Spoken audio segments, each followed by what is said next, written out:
I'm back. If you've been following me, maybe you noticed that I didn't publish any new videos on Instagram, YouTube, or Facebook for quite some time. I took a very long break from all social media, but I am back. And in this video, I want to talk about the reason that made me pull back and what I learned from that process that is relevant to you, my followers who are looking for ways to improve or even heal their voice.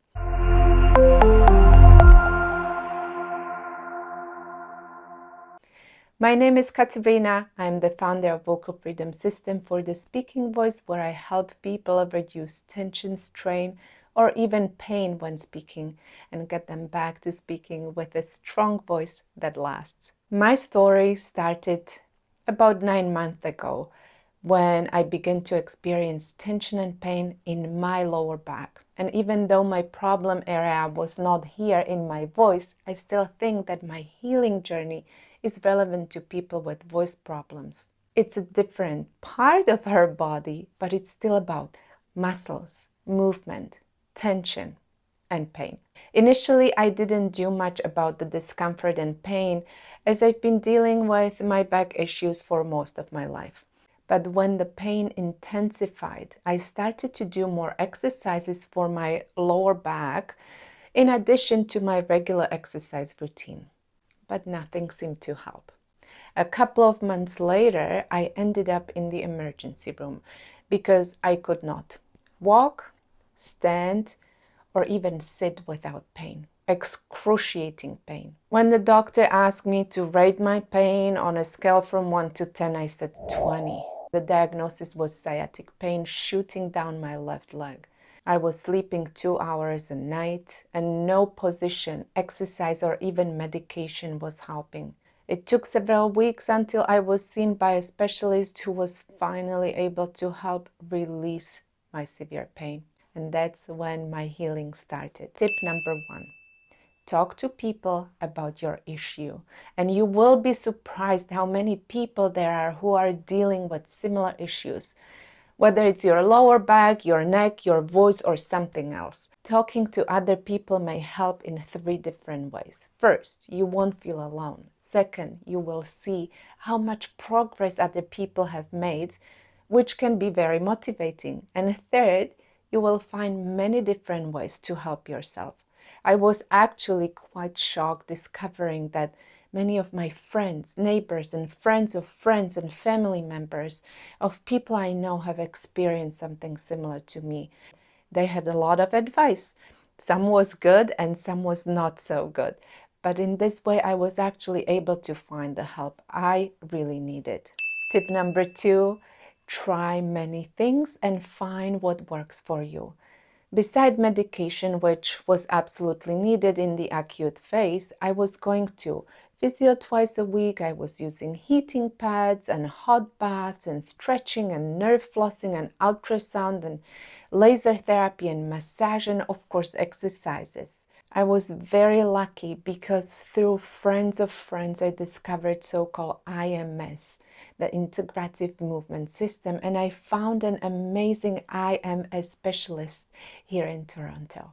There are a lot of similarities between this movement approach and the approach I am teaching to my clients, and they both optimize alignment, movement, and coordination of muscles in order to release or eliminate tension. One is focused on the whole body, the other one is focused on the voice.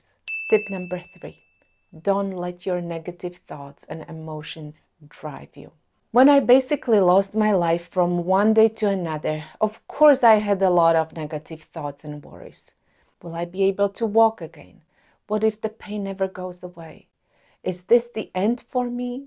The lack of sleep didn't help, and every time I had new or worsened pain, these negative thoughts intensified. Even though I know quite a bit about pain science, it was challenging to stay positive at times.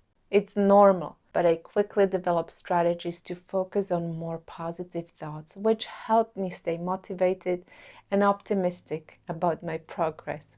Tip number 4, stick to an exercise routine. Throughout my healing journey, I had different exercise routines that would reflect my progress and my ability to move without pain. Initially, when the pain was at its worst, my exercise routine was just changing positions, breathing, and some mental exercises. Later, I could add some gentle stretching, a little bit of walking, and a lot of focused breathing. And even later, I could add some functional movements and even strengthening exercises. And today, I still follow a maintenance routine that keeps me out of pain and improves my alignment and movement. The same goes for people with voice issues. Develop a routine that reflects the current needs of your voice. And these routines don't need to be long. Sometimes a few minutes is what your voice needs. Tip number 5, take breaks often. One thing that really helped me was taking breaks from movement and positions. Once I got rid of the pain, I changed my positions and movements very often to avoid building of tension.